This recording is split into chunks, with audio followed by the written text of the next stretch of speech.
Sa bawat kwento ng tagumpay, may apat na simbolo na siyang gabay sa bawat takbang na isang bayani.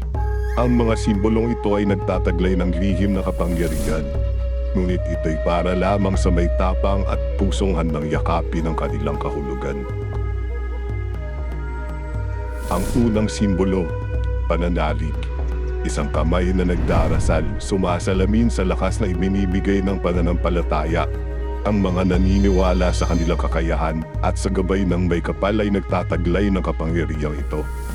Ang ikalawang simbolo, pagpapawis. Isang patak na pawis na sumisimbolo sa pagsisikap at kasipagan. Ang mga hindi natatakot sa hirap at patuloy na nagpupunyagi ay siyang tunay na nagtataglay ng kapangyarihang ito. Ang ikatlong simbolo, pagpupursigi.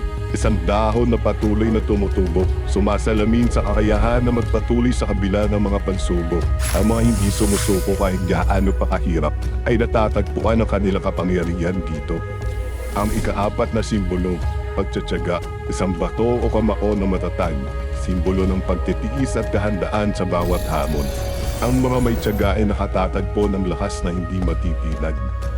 Ang apat na simbolo ng asenso ay matagal nang pinaniniwala ang gabay ng mga dakilang bayani. Ngunit tandaan, ang tunay na lakas ay hindi nagmumula sa mga simbolo, kundi sa pusong handang yakapin ang kanilang kahulugan. Susubukin ko po ang aking kapalaran sa syudad. Maraming salamat po.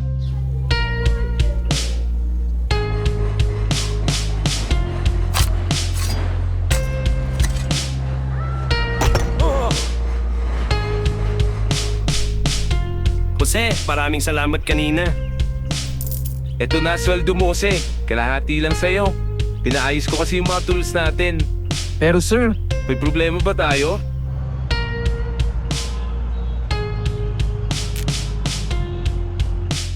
hello ma'am, sir. Welcome po sa hotel. Sir, pwede ho ba ako mag-overtime, sir? Kailangan ko po kasi. Kailangan? Kaya mo bang linisin yung Poso Negro doon? Oo, sir. Kayang-kaya ko yan. O siya, sige. Linisin mo yun. Tsaka hukayin mo na rin para lumalim. Yan ang trabaho mo ngayong gabi. Salamat, sir.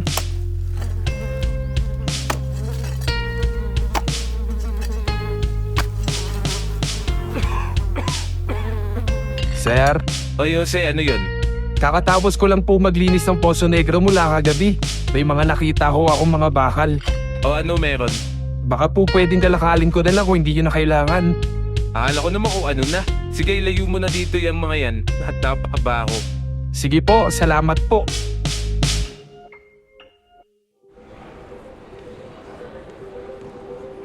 Ngayong araw tapos na ang ating proyekto. Ibig sabihin tapos na rin ang inyong mga trabaho. O wala nang matutulog dito sa site ha. Pwede na kayong umuwi.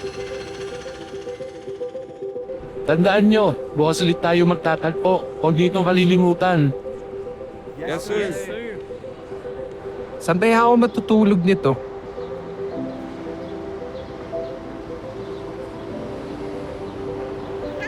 Uy, Minmin! Huwag kang matakot. Hindi kita sasaktan. Halika, ligtas ka sa akin.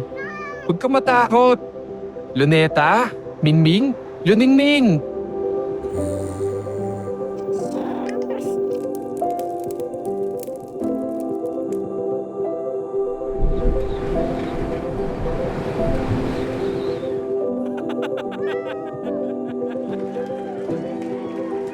Congratulations sa inyong lahat.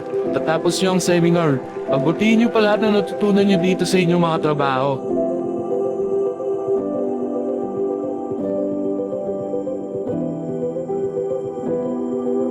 Uuwi na ako ha. Buti, may kasama ka na.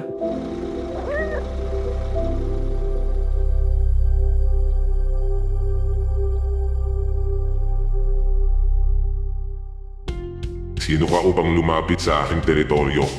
Ano ang iyong hinahangad dayuhan? Ako si Mr. Asenso. Nais ko magtaglay ng apat na simbolo ng asenso. Nandito ako para patunayan ang aking sarili. Tignan natin ang iyong tapang, Mr. Asenso. Magandang araw po, sir.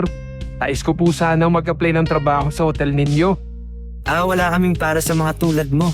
Mukhang di ka bagay dito. Ang hanap namin ay maputi, matangkad, pogi,